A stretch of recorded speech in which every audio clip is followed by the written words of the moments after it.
dari World Bank ya. Dari Prospera, maaf. Baik, untuk kesempatan pertama, tolong mic runner diberikan mic kepada Pak Raufik. Bapak mohon izin lebih kurang kalau bisa sekitar 7 menit ya Pak. Terima kasih. Saya berdiri biar nampak mahasiswa di belakang. Karena ada... Di sini mau monggo.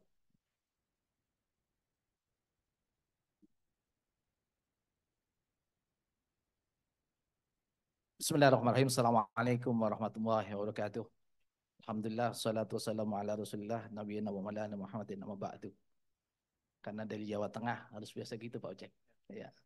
Bismillah.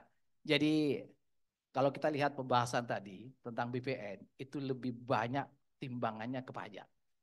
Ya. Dan kami pun di Bea Cukai, saya tidak mengatasnamakan Bea Cukai nih Pak Uceng. Sama kayak Pak Uceng tadi, mengatasnamakan pribadi karena saya tidak ada surat tugas dari Dirjen. Saya membuat surat tugas sendiri ke sini karena diundang sendiri oleh Komnas-JAK. Jadi saya ingin berpendapat pribadi. Jadi ketika BPN itu sedang dibahas di tahun-tahun 2018 dan waktu itu saya awal jadi Kakanwil, ya, kami tidak begitu concern karena tidak banyak bea cukai yang dilibatkan dan tidak banyak masalah bea cukai yang kemudian di-capture di sana. Sehingga kemudian kami ya slow saja. Tapi kemudian ketika 2024 dan janji presiden dan kebetulan jadi pemenangnya, itu berbicara BPN itu adalah gabungan dari bea cukai dan pajak dan bahkan mungkin dengan anggaran karena di sana ada PNBP. Maka kemudian kami jadi tersentak dan kemudian kami harus ngeh dan harus tahu. Sehingga saya memaksakan diri untuk hadir di sini. Sebetulnya Senin saya sudah di Semarang, dikasih tahu jam 9, jam 4 saya berangkat sini lagi. Nah, kenapa saya harus nge? Karena jangan sampai kemudian ketika BPN itu adalah gabungan pajak dan bea cukai atau mungkin dengan anggaran dan kemudian di sana ada banyak hal yang akan dibicarakan, kami tidak tahu secara dini. Dan jujur saja, ini ibarat makmum, ini makmum masbuk kami bea cukai ini. Kami nggak tahu ini imamnya sudah 1 rakaat, 2 rakaat, atau rakaat terakhir, ya kan? Sehingga kalau rakaat terakhir kami nggak tahu apa-apa ini, ya kan? Tadi Pak Uceng aja sudah nyampaikan, ini kalau bea cukai digabung, ditempatkan di mana bea cukainya ini, ya kan? Karena cukainya mau ditarik ke BPN, papianya mau ditarik di Bakamla, kita tinggal dannya saja. Ya kan? Karena bea dan cukai itu kalau diambil bea dan cukainya, dannya yang tertinggal nanti, ya kan? Nah, Bapak Ibu sekalian, oleh karena itu, kalau secara pribadi, saya sebagai aparatur negara, sebagai ASN, kami siap Pak, mau jadi apa saja di bawah Kementerian Keuangan, apakah dari BPN, siap. Ini aparatur negara. Aparatur negara nggak boleh oposisi. Kita koalisi terus, ya kan? Kalau tidak bisa ditanggalkan semuanya, sebagian harus kita ambil untuk perbaikan negeri ini. Karena ASN itu salah satu fondasi untuk negeri ini, ya. Dan kemudian kalau memang harus bea cukai digabung dengan pajak dalam BPN, kita siap perintah, ya kan? Tapi kami ingin menyampaikan ibarat pernikahan, kalau nikahin janda, ya sama anak-anaknya, jangan jandanya aja, ya kan? Ya, paham Pak ya? Yang ketawa biasanya sudah tuain, ya kan? Kalau yang muda-muda jarang ketawanya ini. Kenapa demikian Bapak Ibu sekalian? Di bea cukai itu ada 4 misinya. Yang pertama adalah penerimaan negara, revenue collector. Karena revenue collector tadi Pak Uceng menyatakan, oh itu bisa cukai diambil. Saya punya perspektif, kenapa cukai diambil? Kan cukai dalam komposisi penerimaan 220 triliun lebih. Ya kan? Sehingga kalau masuk ke situ, itu seolah-olah nanti BPN, nambah 200 triliun. Ya kan? Padahal itu penerimaan cukainya. Kenapa yang dilirik bukan biaya keluar, yang angkanya cuma 100 miliar? Ya kan? Atau 10 triliunan saja atau 100 triliun aja. Ya kan? Kenapa tidak itu? Ya kan? Bapak Ibu sekalian, cukai pun karena kebetulan saya di Jawa Tengah itu mengumpulkan cukai dan ditargetkan cukup besar, sekarang 61 triliun, ya kan? Maka mau tidak, dan itu sebagian besarnya dari perokok, cukai rokok, maka kesempatan ini mau tidak mau saya menyampaikan terima kasih pada perokok, ya kan? Karena nyumbangnya 59 triliun di tempat saya ini, Pak. Ya kan? Ya. Nah, cukai rokok saja itu tidak hanya dipungut, Pak. Kalau cuma dipungut saja, nggak nyampe targetnya. Kita tiap hari berjibaku nangkap rokok ilegal di tengah jalan. Tembak-tembakan, kita ketembak atau mereka ketembak. Kita kemudian tembak-tembakan di laut. Ada patroli laut kita. Ya kan? Berapa senior saya, partner saya meninggal Pak karena patroli laut. Sehingga kemudian jangan dipikir mengut cukai itu cuma sekedar mengut, duduk manis, catat dan sebagainya. Kita perang karena rokok selundupan juga banyak Pak. Ya kan? Meskipun negeri kita ini penghasil rokok terbesar nomor 3 dan penghasil tembakau nomor 4, ya kan? Tapi orang nyelundupkan rokok ke sini banyak. Ya. Nah kalau kemudian diambil satu sisi saja, yang 3 yang lain tidak diambil, ada satu masalah nanti. Yang kedua kebutuhan bea cukai adalah trade fasilitator. Kalau Bapak lihat di pelabuhan Lancar, itu ada bea cukai di situ. Tapi ketika ada masalah juga bea cukai dianggap di situ. Karena semua alasan kalau dialasan ke bea cukai itu paling gampang. Ya kan? Sudahlah bea cukai aja saling tembakan, biar kasihkan bea cukai aja, biar hitam tambah hitam, gitu kan. Yang ketiga Bapak Ibu sekalian, itu industrial assistant. Nah, ini Bapak-bapak dari Persatuan Kawasan Berikat ini adalah produk outputnya dari bea cukai. Kami sudah ada sekitar hampir 2.000 kawasan berikat yang memfasilitasi, ya kan, Indonesia dengan perusahaan-perusahaan dan mengambil atau mengelur perusahaan-perusahaan di luar negeri masuk ke Indonesia untuk berinvestasi. Kalau ini tidak ditangkap dengan fasilitas, mereka bisa pabriknya di Myanmar, di Vietnam, di Thailand, tidak masuk di Indonesia tidak apa-apa. Dan perspektif, ya kan, mohon maaf, teman-teman pajak akan menganggap bahwasanya kawasan berikat ini mengurangi penerimaan pajak. Karena semua barang masuknya nggak pungut apa-apa, tidak pungut biaya masuk, tidak pungut pajak dan sebagainya, karena memang untuk ekspor, ya kan. Dan kita selalu melakukan itu. Nanti kalau dipisah, ya kan, ini yang paling demo pertama kali ini beliau nih, barisan ketiga di sini, ya kan. Ya kan? Yang ketiga kita ada ya, perlindungan masyarakat, community protector. Bapak Ibu sekalian, ada patroli laut di sana. Kebetulan saya pernah ambil Tanjung Balai Karimun, membawa sekitar ada 70 kapal patroli yang bertanggung jawab Selat Malaka dan Selat Singapura sampai Laut Cina Selatan. Kami sering Pak menghadapi penyelundup itu. Untuk apa bea cukai ada patroli? Untuk meyakinkan bahwa kapal itu harus masuk ke pelabuhan dan bayar bea masuk dan pajak-pajaknya. Nah, Bapak Ibu sekalian, sekali lagi kami aparatur negara siap mau jadikan apa saja institusinya, ya kan? Tapi mohon, ya kan? Ketika kemudian dimes atau digabung, ya kan? Mohon diperhatikan, ya kan? Jangan kawini jandanya saja, anaknya mohon diikutkan. Assalamualaikum warahmatullahi wabarakatuh. Waalaikumsalam warahmatullahi wabarakatuh. Terima kasih Pak Ahmad Raufik. Tadi beliau mengingatkan kepada kita semua ya. Jadi ada 4 fungsi utama bea cukai yang tidak semata hanya sebagai revenue collector, tapi juga trade facilitator, investment facilitation, dan yang terakhir adalah commodity protector. Baik, untuk kesempatan yang kedua saya mengundang Ladies First ya Pak Rubino ya, Ibu Suciati. Kami persilakan Ibu, monggo.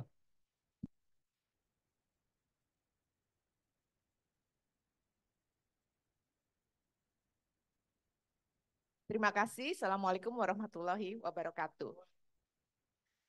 Saya mungkin mau ngasih pandangan pribadi juga, tapi sebetulnya basis pandangan saya itu lebih kepada pengalaman pada saat beberapa kali diminta penugasan untuk melakukan reformasi birokrasi di beberapa institusi.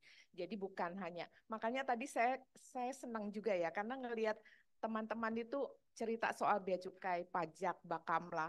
Alhamdulillah saya udah semua membantu institusi itu. Jadi at least ada memori lah gitu ya. Nah, bicara soal basis pengalaman tadi, kemudian kepada diskurs mengenai apakah nanti akan dilakukan, akan di-establish badan penerimaan negara atau bukan, atau yang sekarang aja, menurut saya itu pilihan. Tapi kalau saya melihatnya adalah apapun yang mau dibikin, tujuannya harus efektif. Jadi percuma kalau misalnya yang sekarang nggak maju-maju. Tax ratio-nya tadi Bu Haula bilang nggak naik-naik.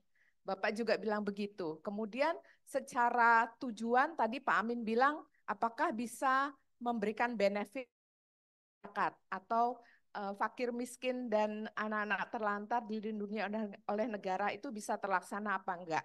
Enggak juga. Kemudian apakah problem lain seperti hal-hal yang terkait dengan korupsi, Indonesia sudah punya strategi pemberantasan korupsi, enggak juga gitu ya. Jadi sebetulnya masalahnya di mana gitu. Kalau saya ngelihatnya banyak sekali tujuan dan cita-cita mulia, tapi waktu mengimplementasikannya itu banyak yang bolong, gitu ya. Jadi kita mau ngebetulin sana, ininya nggak dikerjain. Ngebetulin sini, yang sananya nggak dikerjain. Contoh saya mau kasih perspektif lain aja. Ini contoh yang sederhana, karena menurut saya Indonesia itu butuh yang sederhana. Kadang-kadang saya diskusi sama Pak Amin tuh, Pak Amin suka saya challenge. Udah diskusi, kok gini aja ya? Berarti yang kita perlu kerjakan apa? Ya ini, kok begitu aja, kayaknya kurang canggih gitu. Tapi memang faktanya yang kita perlukan itu. Contohnya begini, pada saat saya membantu Mahkamah Agung untuk melakukan reformasi di Mahkamah Agung, itu yang namanya pengadilan di Malang, pengadilan agama di Malang, perkaranya itu ada 400 perkara setiap bulan. Hakimnya cuma 5, gitu ya. Nah, kemudian pengadilan di Soe, perkaranya di bawah 10, hakimnya 9. Jadi kalau kita mau menyelesaikan masalah backlog, misalnya putusan-putusan yang tertunda, nggak selesai-selesai, kemudian solusinya apa? Yang nggak bisa kalau begini. Kalau perkaranya banyak, hakimnya dibanyakin. Perkaranya sedikit, hakimnya ya dikecilin sesuai dengan porsinya. Gitu. Tapi kemudian diskusinya, ya ayo kita kerjakan. Bisa apa enggak? Oh enggak bisa, Bu.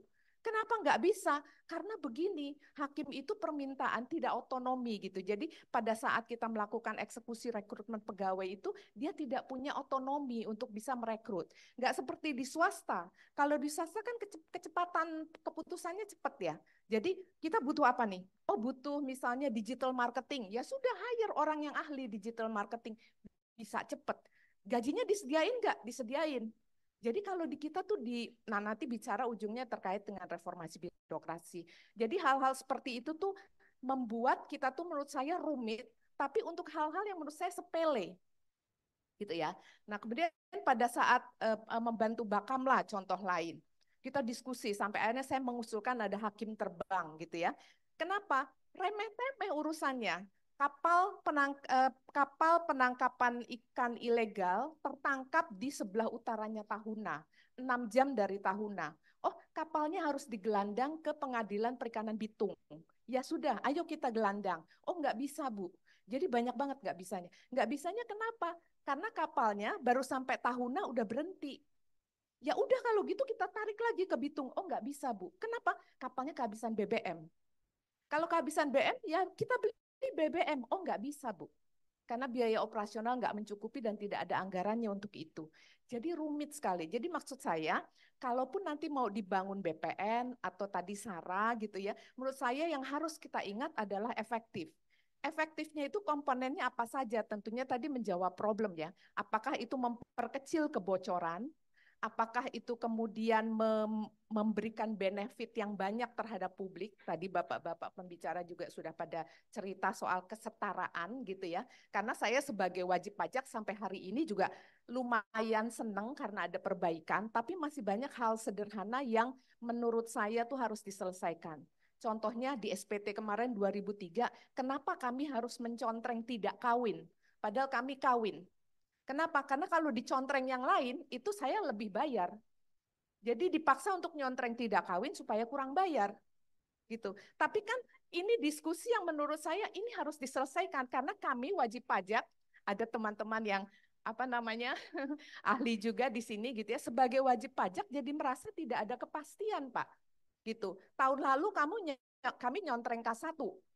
Kemarin kami nyontek tidak kawin gitu. Jadi kan advice dari teman-teman pajak juga tidak clear bagi kita sebagai wajib pajak gitu. Jadi apapun nanti solusinya menurut saya tuh harus efektif dan harus mensolusikan itu semua. Tentunya perspektifnya harus banyak ya karena tidak bisa cuma bicara soal manajemen, soal hukum tata negara, soal ini, soal itu. Apapun itu semua harus terlibat tapi yang penting adalah efektif gitu. Nah, itu yang saya pikir memang sih kalau kondisi sekarang, saya yakin secara pribadi bahwa constraint itu masih ada. Artinya misalnya Bu Menteri sebagai Menteri Keuangan yang membawahi Dirjen Pajak, itu dia pasti punya constraint yang membuat dia tidak bisa banyak bergerak. Kenapa? Karena dari pengalaman saya ngelihat gitu, bagaimana institusi itu mau dapetin orang bagus, orang tepat nggak bisa, mesti nunggu dulu. Mau mindahin hakim nggak bisa. Di kejaksaan, waktu saya bantu kejaksaan, oh nggak bisa Bu, pokoknya nggak bisanya banyak banget gitu ya. Nah itu kelihatannya membuat menjadi tidak agile kalau istilah Bu Ola tadi. Jadi hal-hal yang seperti itu sepertinya harus diterobos. Saya nggak tahu komitmen presiden yang terpilih sekarang, apakah memang statement bahwa badan penerimaan negara itu akan dibangun, itu disertai keberanian untuk melakukan terobosan-terobosan di level menengah dan level bawah. Karena PR-nya itu banyak banget gitu ya. Nah ini nanti terkait dengan reformasi birokrasi dan strategi pemberantasan korupsi nasional. Jadi menurut saya, yuk kita sama-sama berpikir, jangan berpikir soal, oh harus ada BPN. Oh harus otonomi, tetapi apa yang efektif bagi negara ini, itulah yang mungkin bisa kita diskusikan, karena cabang-cabang fishbone-nya itu banyak sekali gitu. Nah itu yang mungkin perspektif lain yang bisa saya lakukan, mudah-mudahan bermanfaat, tetapi menurut saya ingin melihat satu saat Indonesia menjadi lebih berjaya. Terima kasih, Assalamualaikum warahmatullahi wabarakatuh. Waalaikumsalam warahmatullahi wabarakatuh. Terima kasih Ibu Egi. Ada beberapa hal yang kita noted tadi ya. Apapun pilihannya, yang penting pilihan itu harus bisa mencapai tujuan akhir secara lebih efektif. Jadi jangan seperti iklan minuman ya. Apapun makanannya, minumannya titik-titik-titik. Nah, tidak saya sebutkan. Kemudian Ibu Egi juga mengusulkan Indonesia ini biasanya selalu membutuhkan solusi yang kalau bisa yang sederhana, tapi efektif dalam menyelesaikan masalah. Yang berikutnya saya undang untuk menyampaikan pandangan adalah Bapak Rubino Sugana dari Prospera. Kami persilakan kepada Bapak Rubino.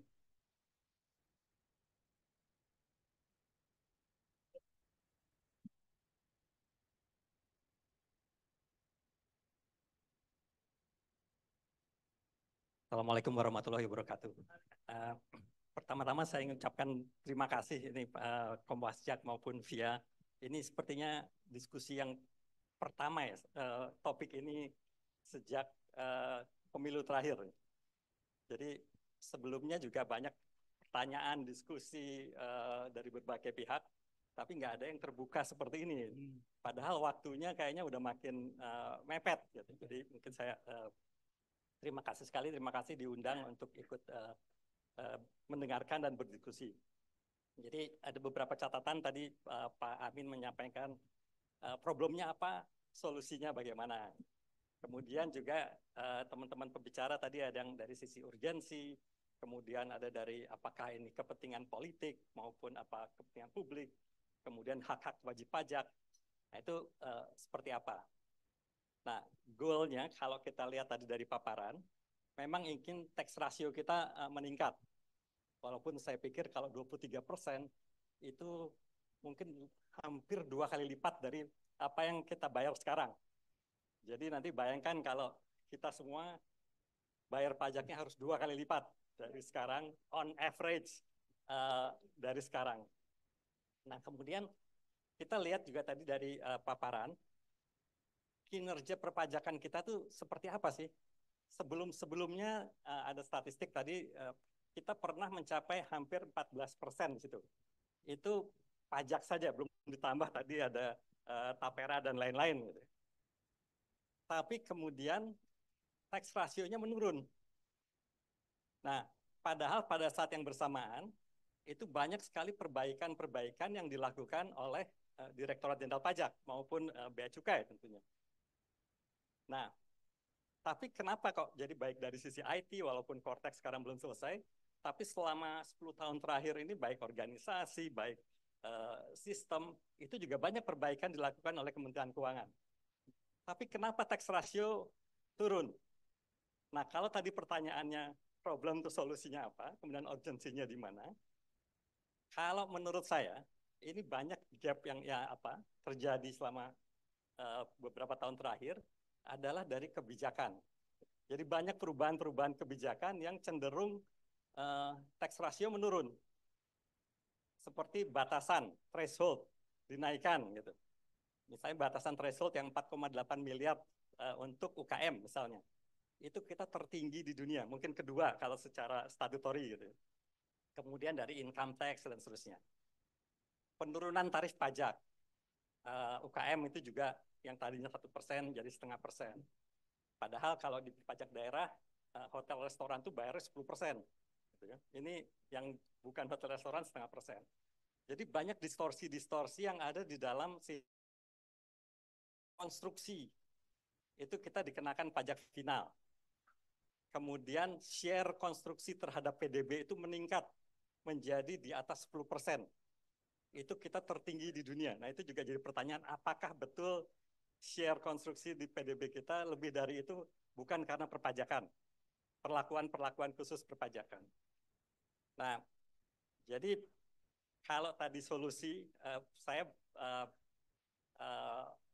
indifferent, apakah nanti jadi BPN atau tidak, karena sebelum waktu di 2014, bahkan seingat saya 2006 pun sudah ada diskusi tentang ini.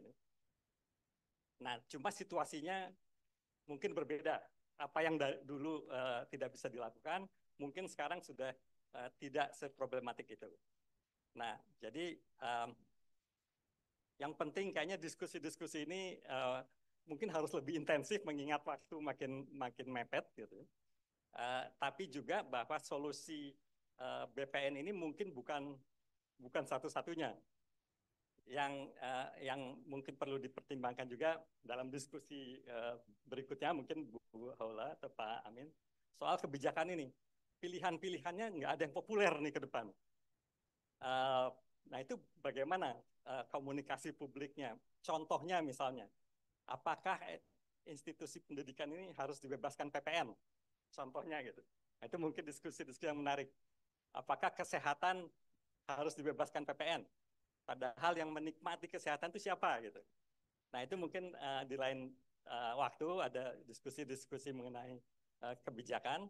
Jadi untuk mencapai peningkatan tax ratio dari pengamatan kami misalnya dari core tax saja mungkin bisa menaikkan 1,5% PDB. Jadi selama beberapa tahun. Mungkin dari BPN akan akses terhadap data. Kalau menurut saya itu yang salah satu yang signifikan. Jadi kalau yang sekarang dialami DJP mungkin yang tadi banyak no-no-no-nya itu mungkin sekarang tidak 100% no, tapi akses ke data mungkin masih bisa ditingkatkan gitu. Data exchange ini yang saya pikir ya harusnya bukan kendala, tapi ini antara trust juga antar institusi dalam soal data exchange.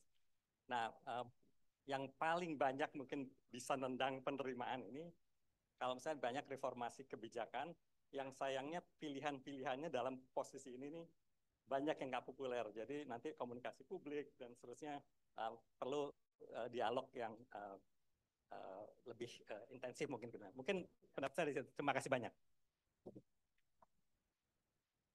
Baik, terima kasih Bapak Rubino atas pandangan yang disampaikan. Intinya beliau menyoroti bahwa Kementerian Keuangan telah melakukan beberapa agenda reform, terutama terkait dengan organisasi, SDM, sistem informasi, namun fakta menunjukkan tax ratio Indonesia tetap salah satu yang paling rendah bahkan di kawasan ASEAN.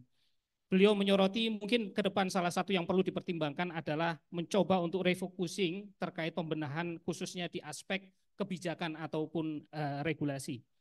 Baik, Bapak Ibu sekalian, tadi kita sudah mendengarkan paparan dari para narasumber, kemudian pandangan dari beberapa praktisi.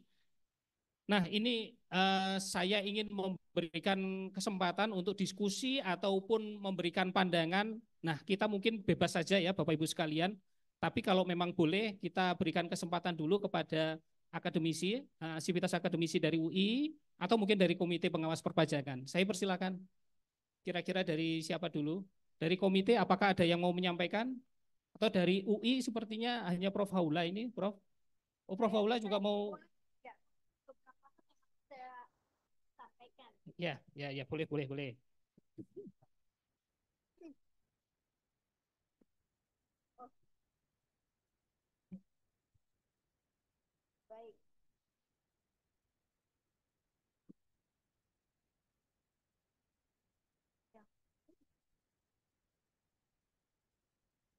Oke, baik. Yang pertama adalah kita harus jujur mengevaluasi juga ya.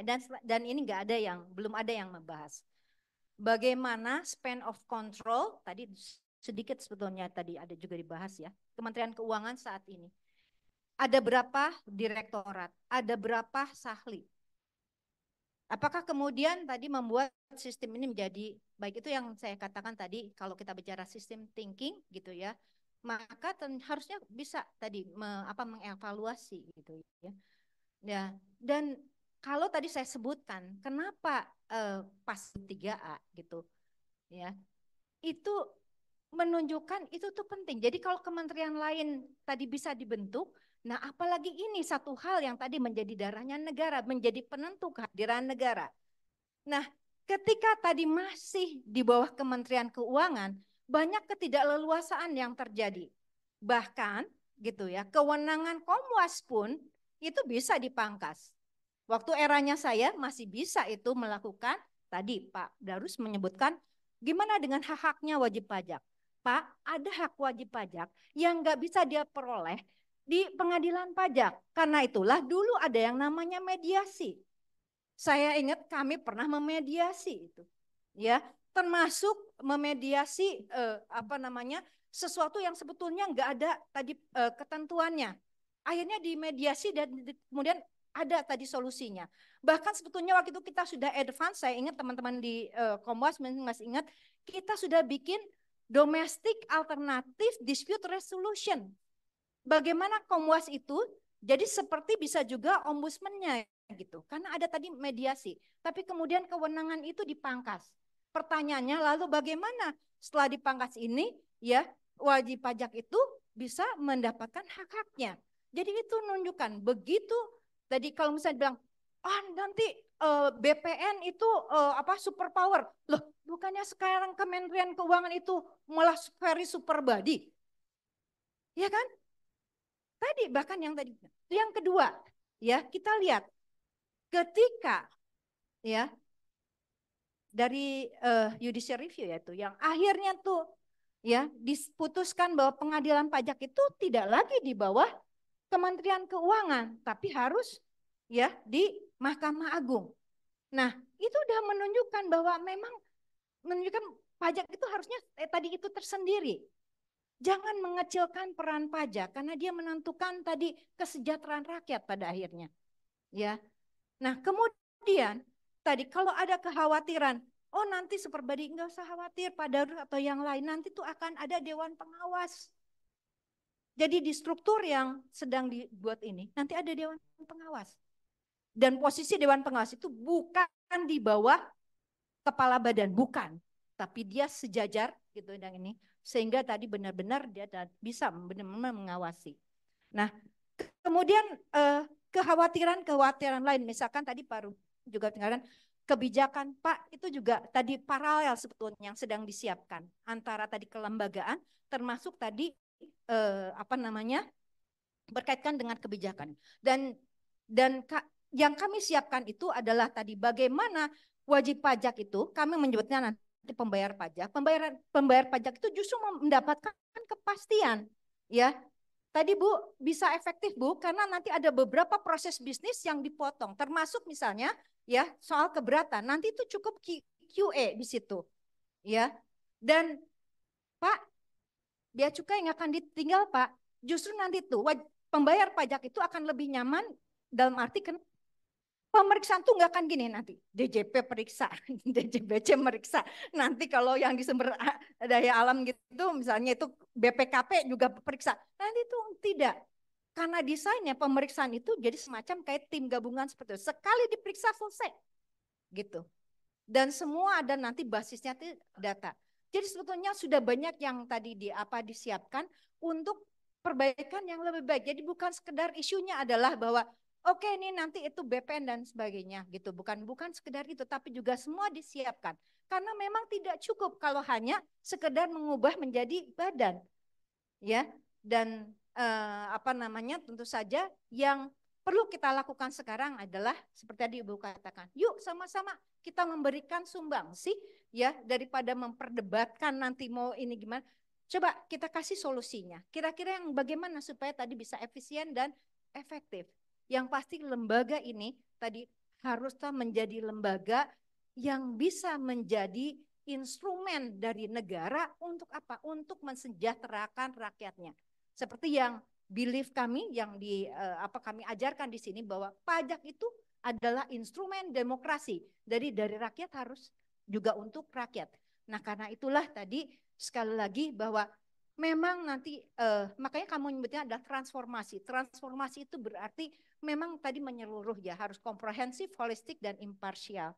Mari kita dukung dengan tadi memberikan masukan apa yang harus diberikan, dan percayalah bukan nanti kemudian mencari objek-objek yang baru, sama sekali tidak. Bukan menaikkan pajak, bukan seperti itu. Jadi sebetulnya sudah ada beberapa hal yang dipersiapkan, jadi tidak perlu khawatir bahwa ini malah membebani. Sebaliknya justru kebijakan pajak arah yang akan datang itu adalah bagaimana menekan ya supaya tidak ada ekonomi biaya tinggi, ya supaya kita punya daya saing, dan yang pasti tadi ya cost of taxation-nya rendah, ya maka tadi iklim dunia usaha itu menjadi bisa terus berkembang dan Indonesia bisa sejahtera. Demikian dari saya.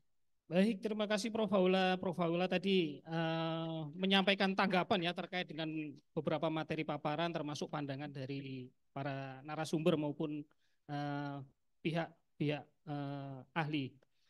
Baik, Bapak Ibu sekalian, untuk sesi diskusi kami berikan kesempatan untuk yang bagian bawah dulu ya Bapak Ibu sekalian. Monggo Pak, silakan. 1, 2, 3 yang di baris 3 dulu Mas. Oke. Mohon izin nanti disebutkan nama dan dari organisasinya ya Pak atau instansinya. Kemudian kalau bisa